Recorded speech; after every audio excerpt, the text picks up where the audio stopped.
Mga bro, sa nakaraang anniversary gala ng Philippine Marine Corps, may napansin tayo na talagang nakakapanindig balahibo sa lineup ng kagamitan nila, ang bago nilang 81mm mortar.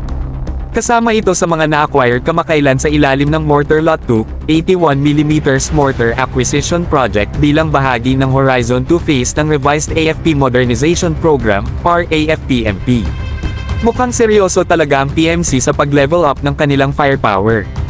Itong 81mm mortar ay mula sa Rheinmetall Expal Systems, mga bro. Kung titignan ng specs at kalidad, pinaghihinalaan nating kahawig ito ng MX2KM na nai-deliver din sa Swiss Army ilang taon na ang nakalipas, pero may kaunting twist sa accessories configuration nito.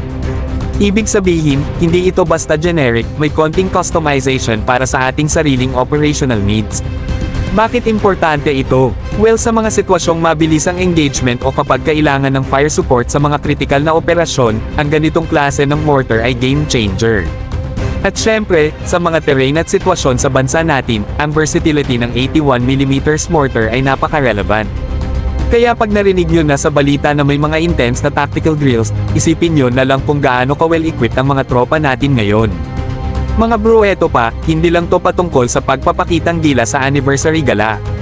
Ang ganitong mga acquisitions ay malinaw na indikasyon na gumagalaw ang modernization program sa tamang direksyon, kahit pa may mga budget cuts at mga komplikadong negotiations.